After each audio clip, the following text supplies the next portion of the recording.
आज रात में हमें को पता नहीं चला, रात 12 बजे रात के बिल्लू ने चलवा धीरेन्द्र महाराज जी ने। धीरेन्द्र शास्त्री जी उस मंदिर पर कब्जा किए हैं। वो लखन और सुरेश इनके नाम है। यहाँ घोसी समाज के नाम वो पूरा जमीन है। हमारी जमीन छुड़ाए हैं तभी रजिस्ट्री करवाए तो जान से मार देंगे हम। बागेश्वर धाम के पास बड़े बड़े लोग जितने यहाँ के शासन प्रशासन के मंत्री संतरी हैं, उनके तलवे चाटते हैं। धीरेन्द्र शास्त्री के नाम से इतना डरता है क्योंकि कई वहाँ मौतें हो चुकी हैं।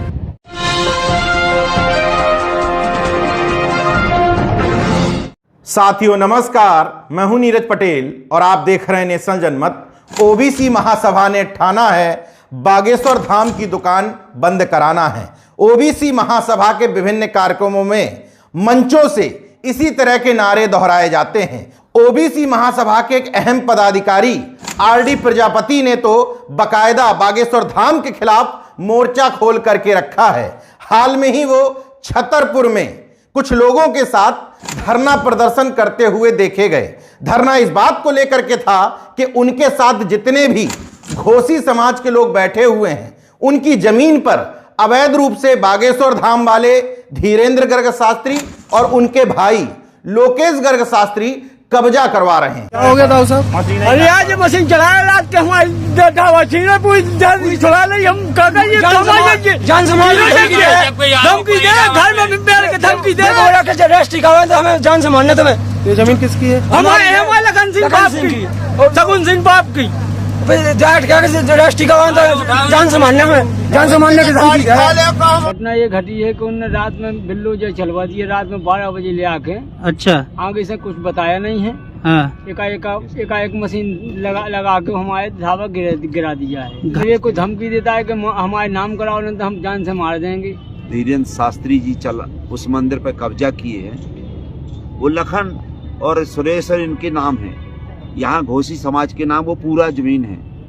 अब वो ये दबाव इन पे बना रहे हैं कि मेरी जमीन छोड़ो और वो जमीन हमारे मतलब वो कहते हैं कि हमारे नाम पट्टा करवाओ जमीन का, जबकि ना तो उनके नाम जमीन है ना उनके नाम मंदिर है। इनको मारा पीटा है और इनके पूरे बुलडोजर चला दिए हैं। और ये आदमी जबकि इनका है यो मंदिर, इनकी ही जमीन है, उनका कुछ नहीं है। ना वो पूजा पाठ करते रहे, ये जो है झाड़ फूंक ये करते रहे हैं। ये बाबा वहाँ का पुजारी रहा है चतुर सिंह जी, ये भी घोसी समाज के हैं, इनका पैतृक मंदिर है। लेकिन उन्होंने कब्जा और इनके नाम पूरी रजिस्ट्री है, इनके नाम पूरी पैतृक जमीन है। बागेश्वर धाम के पास बड़े बड़े लोग जितने यहाँ के शासन प्रशासन के मंत्री संतरी हैं, उनके तलवे चाटते हैं। तो ये क्या करेगा आदमी?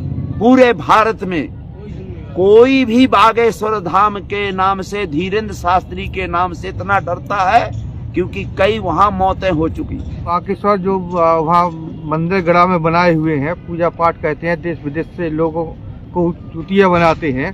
इसलिए हमने इनके पूरे सहयोग के लिए जब तक इनको जमीन नहीं मिलेगी तब तक हम यहाँ से कलेक्ट्रेट के सामने से धरना नहीं हटाएंगे।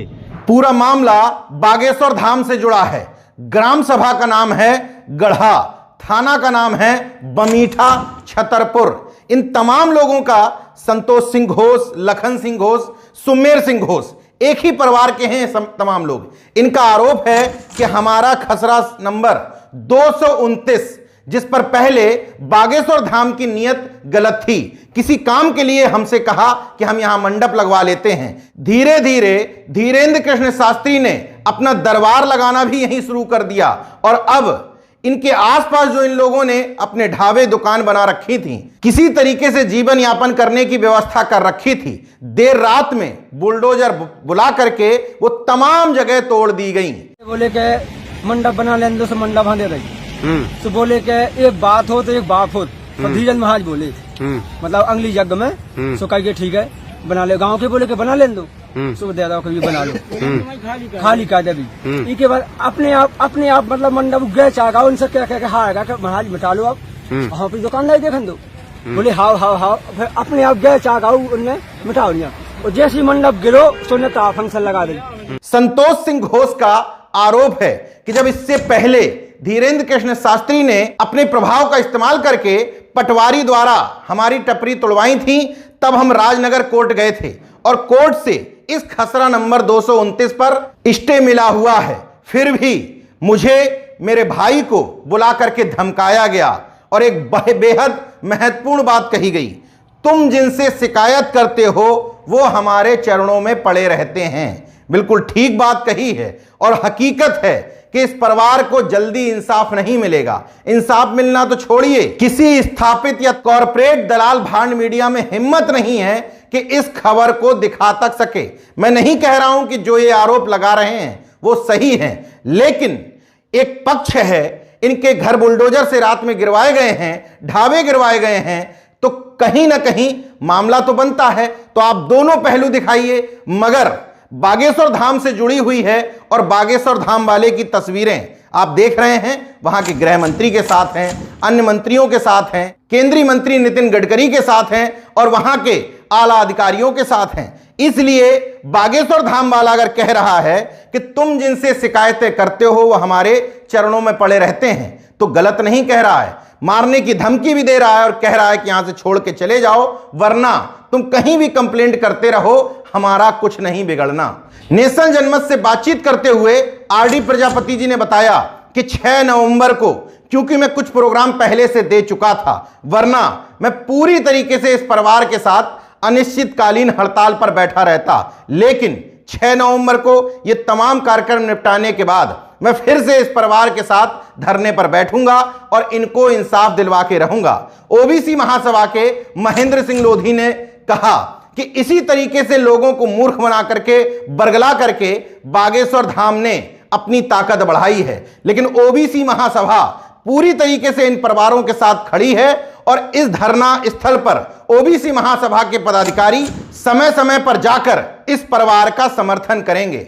नेशनल जनमत ना ये कह रहा है कि ये सही बोल रहे हैं, गलत, लेकिन पूरे पहलू की जांच होनी चाहिए। इतना तो सही है कि अगर बागेश्वर धाम इस मामले में सही है तो फिर रात में 12 बजे के बाद बुलडोजर भेजने की जरूरत क्यों पड़ रही है? बिना पुलिस प्रशासन के, बिना प्रशासन के अनुमति के या किसी बड़े अधिकारी की गैर मौजूदगी में किसके इजाजत से इनके तमाम ढाबे तोड़े जा रहे हैं, घर तोड़े जा रहे हैं? और ये जो परिवार राजनगर कोर्ट का आदेश दिखा रहा है उसको भी तो गलत नहीं कह सकते। अगर इस परिवार को स्टे मिला हुआ है तो कैसे आप धमका करके कह सकते हैं कि हमारे नाम जबरन रजिस्ट्री करो, वरना हम तुम्हें जान से मार देंगे? पूरे पहलू की विस्तृत जांच होनी चाहिए। ये कह तो सकता हूं, लेकिन कहूं किससे?